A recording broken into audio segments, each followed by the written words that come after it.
The MFA will also be Stephanie's second degree from Manhattanville. She's a lifer. Yeah. She earned a BA in English here as well. And as I've learned to navigate this institution, Steph's insights on campus culture have really been invaluable to me. She's also been a stalwart presence at our social gatherings, helping us really build that community and being sort of at the gravitation center of our community. As a fellow poet, I will admit that we poets can be morose, can turn too easily to doom and gloom. But while Stephanie's poems do not foreclose the hardship she has faced, they also leave room for the joy she has experienced. Yes, Stephanie helps us see the balancing forces of human life, and in doing so reminds us that, especially in the romantic realm, that which is broken can be remade. Stephanie's work also makes plain that the personal is political, and through her astute observations about gender, Stephanie illuminates how the narrow construction of feminine behavior and feminine bodies puts intense, often destructive stress on the self-image of girls and women. Stephanie Klein.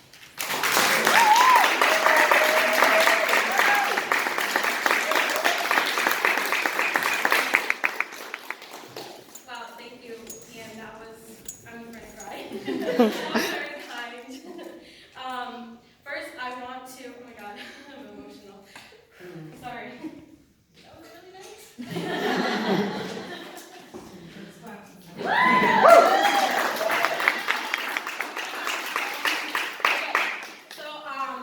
I know this is going to take up a little bit of my 15 minutes, but I wanted to thank everyone for being here. It's extremely exciting and extremely scary to be sharing my work out loud with you all, I'm sure you can tell. It's also very humbling to see how many people care about and support the MFA and my fellow graduates. I especially want to thank my family, who has been nothing but supportive of my starving artist dream since the beginning. My beautiful friends who tell me that I'm their favorite poet, and my wonderful partner, Cody Coleman, who, sorry? I didn't know.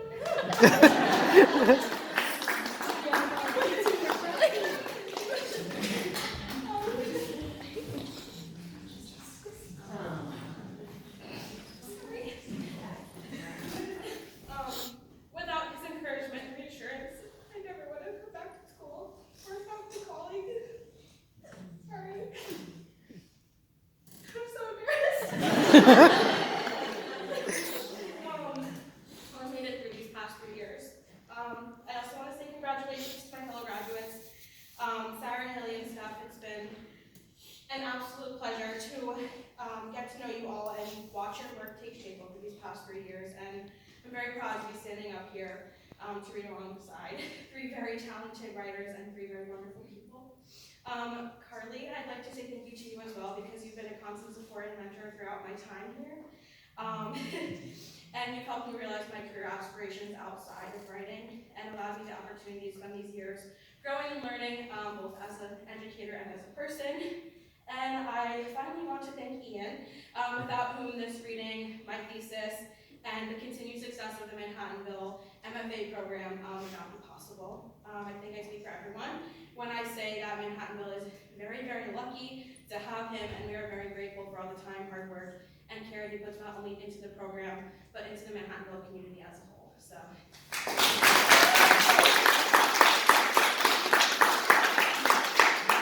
Okay, let me fix myself here for a second. So I joined this program in 2020, and since then, there has been nonstop news cycles about all of the tragic and terrible things that have happened in the world, and often as important as those things are, they can kind of end up being background noise. So I want to start off with this poem tonight to sort of set the tone, and I ask that as I continue on, you all kind of keep it in the back of your minds as I continue. This poem is called In a Manhattan Taxi with the Girls.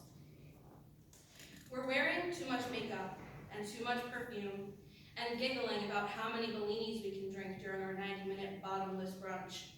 When the man on the radio says 2 more mass shootings happened last night while we slept, sardined in 2 small beds at some hotel one of our mothers found, reminiscent of how we used to sleep side by side on each other's cold basement floors.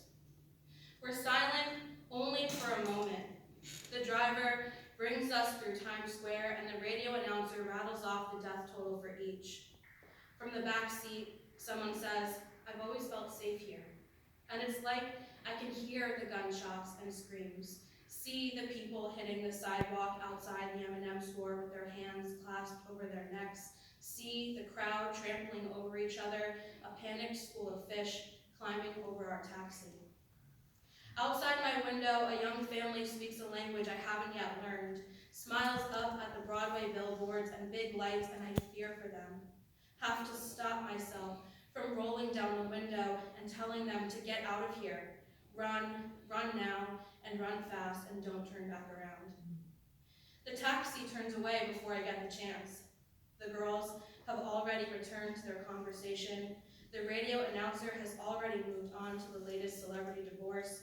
The moment has already passed.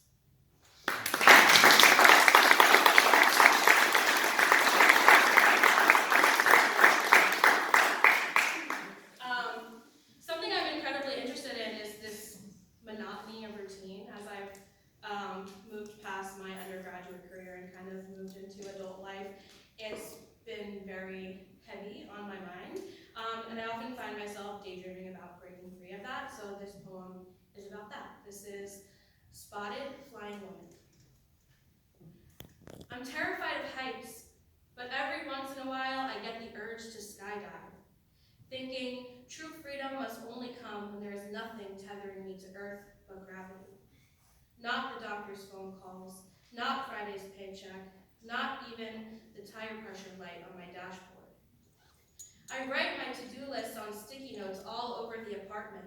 When they overwhelm me, I think about skydiving, and when I do, I imagine myself falling in reverse instead, drifting up toward the sky, pulled along by the wind like a mylar balloon dislodged from a telephone pole, its foil weight long gone, getting mistaken for a UFO or a shining, floating miracle.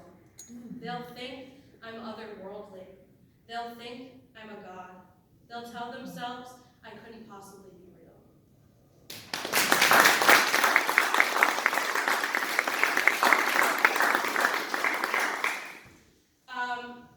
Something that I've also started doing recently is writing about my body and my experience as a woman in a bigger body. And so this poem is called A Mass. Sometimes in your big body, choking down saltless broccoli at mom's dinner table, you're not sure it's worth it. Not sure that anything is worth the shape of her shadow behind you, trying to achieve the shape of the girls beside you. And even if one day you woke up thinner than you've ever been, your body will still be your body, and your mom will still be your mom, and those girls will just find some other flaw. Sometimes being in your corpulence, forcing yourself to eat that grilled chicken breast again doesn't feel as meaningful as clutching a hunk of your own stomach in blood-drained hands and pressing your mother's kitchen shears against your skin. Willing yourself to snap them closed, panicked, you might actually do it, you might actually take a pound of flesh.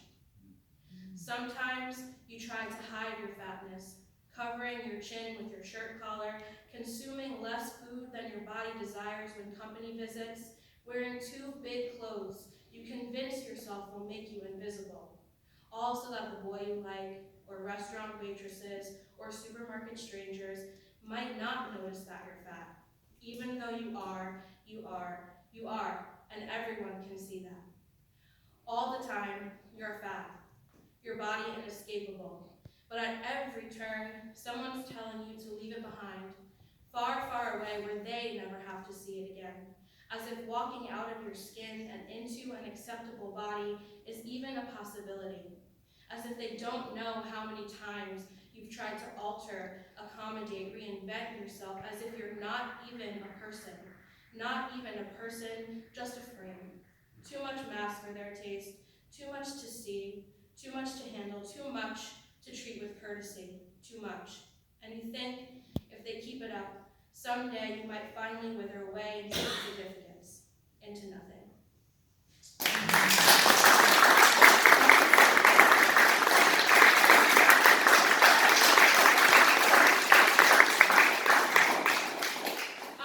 So this next poem, I'm sorry for my parents who are actually in the room right now. This is, I've had many discussions about modern dating and how awful it is. And I do want to preface this poem by saying that there is quite a bit of vulgar language in it. Sorry, Mom and Dad.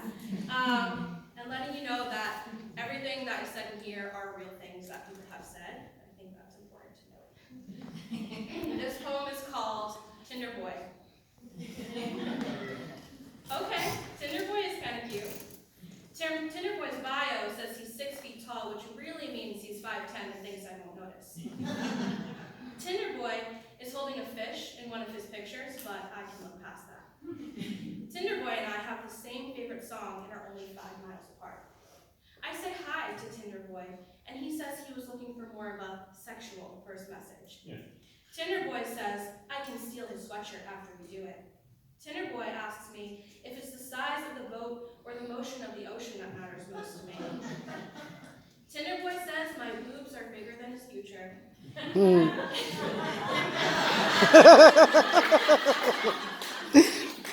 Boy tells me he wants me to put those fat tits in his face. Tinder Boy says I'm stunning and he wants to eat me out ASAP. He's not normally this type of person, says Tinder Boy, but right now a part of him just wants to come to my house, pick me up, and fuck my throat. Tinder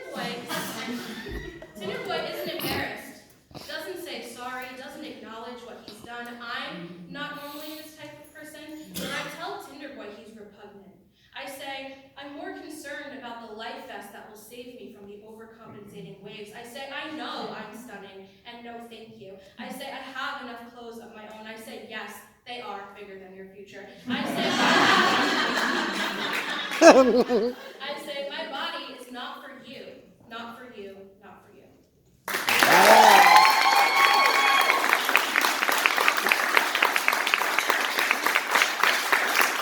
Fantastic. This next poem is dedicated to my partner Cody, who I met on Tinder.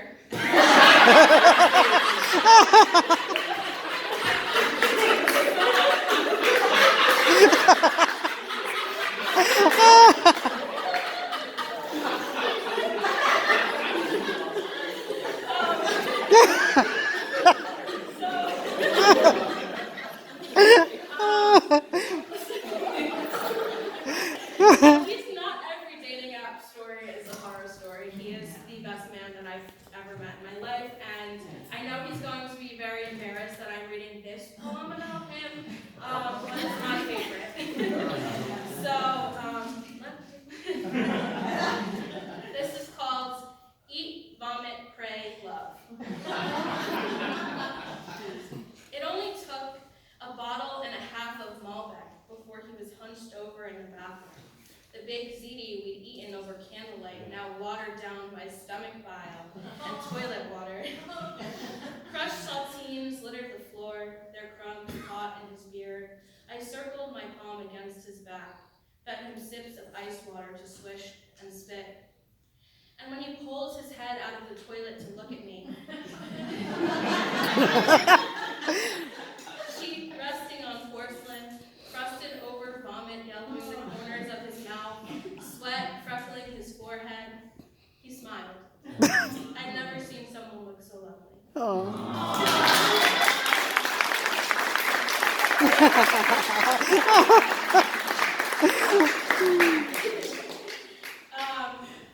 So this next poem, well, we live in a society that we all know is dominated by the male gaze.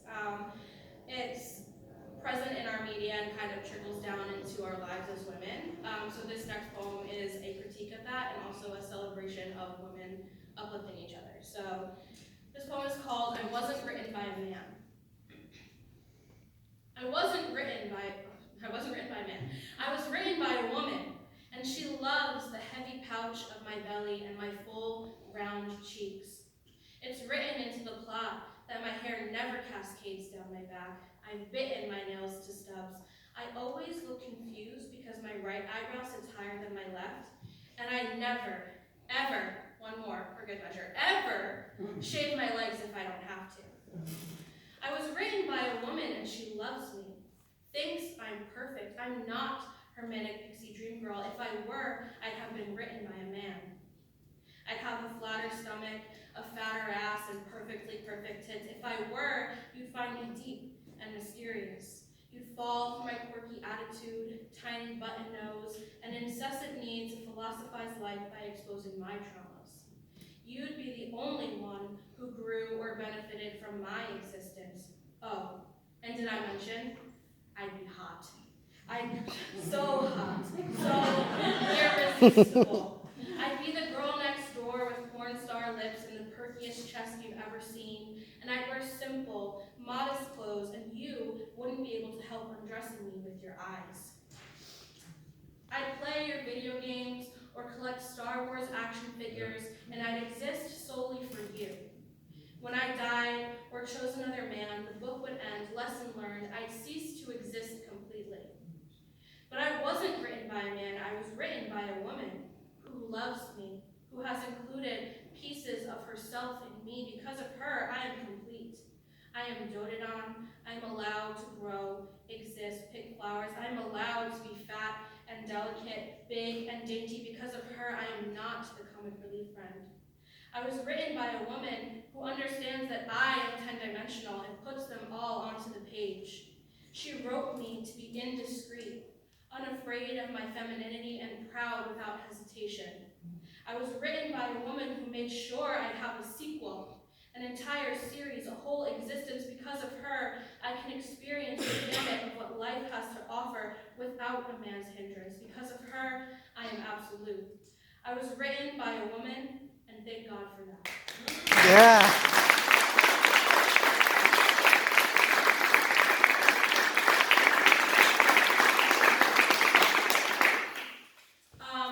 So I feel like this is my last poem, I promise.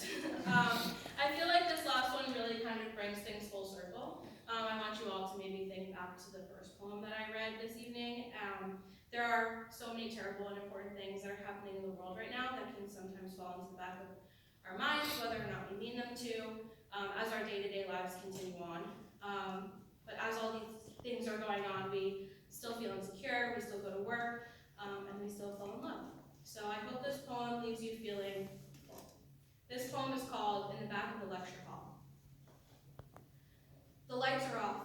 A war documentary projects on a wide white screen, casts a bluish reflection over the crowd of co-eds. Booms reverberate off the cement walls, rumble the plastic seats, and all the way in the back, the only ones in their row, two young people who could be in love, sit together, close enough, the gaps between them charged, magnetized, begging them to bond, while she slides a piece of gum across the long desk, leaves it in front of him without ever looking over, and he, without ever looking over, unwraps it tenderly, like it's delicate, like he's afraid it will shatter if he tugs the paper too hard, like it's the only thing holding this moment together. And he says nothing, not even thank you, doesn't even nod, and they're still not looking at each other, but they're both smiling. And in the front of the room, bombs are dropping on screen, explosions flash across the students' faces, a somber, calculated voice describes the absolute horror, and all the way in the back, the only ones in their row, two young people who could be in love,